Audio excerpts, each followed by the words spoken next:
Hey trappers, Dale Billingsley here, Billingsley Brand Lures. Guys, what I got for you today isn't really a whole lot if you're advanced, if you've been doing this for a long time or even a few years.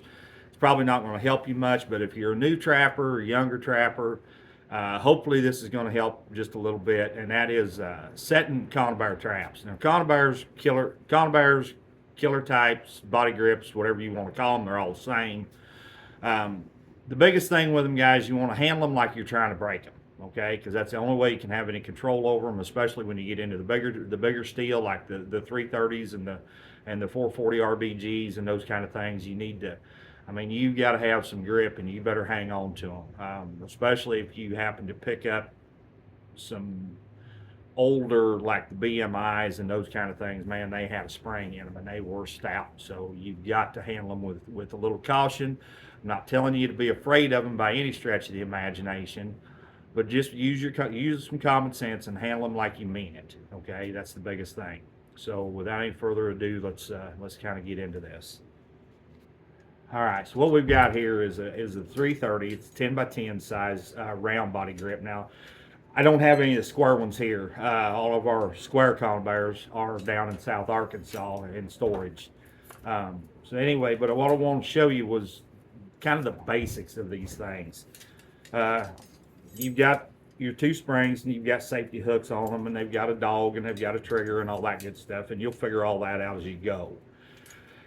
So on these dogs, you can see there's two notches there. There's one back here in the back, and then there's one up here to the front. Now, what that does for you, what those two notches, and some traps will have three, like 160s will have three notches. What that is, the further back this notch is, the more tension it puts on your trigger. And not only that, but by whatever notch you go in, that's what allows, that's as deep as it allows that animal to get into the trap. Okay, so I always like to set in the furthest back notch that I can. Doesn't matter what size of conibear I'm using. That way I get plenty of tension up here that I know heavy current and that kind of stuff's not going to set that trap off if I'm setting in water like that. Not only that, but I want that animal in there just as deep and just as far as I can get him. Okay? And then the other thing is, I shouldn't say the other thing, the only thing is like I said, just handle these things like you're trying to break them. All right? Because that's the only way you can have any control over them. Especially if you've got, wet, muddy conditions, your hands are slick, you're wearing gauntlets possibly. I never do, probably should and don't. Just be careful with these things. And I'm telling you, they get a hold of you, you're going to know it. So all you do is set your safety hooks and get yourself a good pair of setters. These are the locking type, and we really like them. Mike and I like these a lot.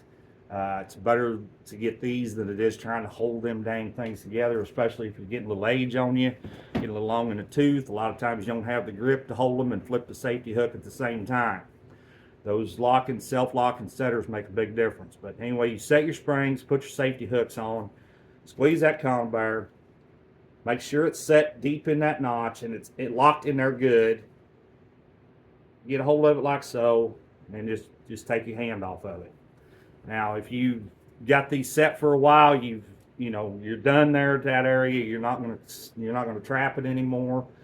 The easiest and most simplest way, and I may have to readjust that camera just a little bit. The easiest and simplest way to fire these things off when you're done, and I promise you this trap will never get you if you do this, is just reach up here like this and get a hold of the dog and just pull up. And your hand's out of the way, and there's no way that trap can ever get you. If you go try kicking on these with your feet or sticking a stick in them or something like that, you're going to end up, a safety hook's going to come off. You're going to end up catching yourself. So just take a word of advice there. That's the easiest way to set those things and to set them off. All right, guys, I know that wasn't a whole lot there, but hopefully it'll help somebody along the way. Appreciate y'all tuning in to watch, and if you would please just hit that thumbs up for me. That's all I'm asking. Once again, this is Dale Billingsley with another one. Signing out.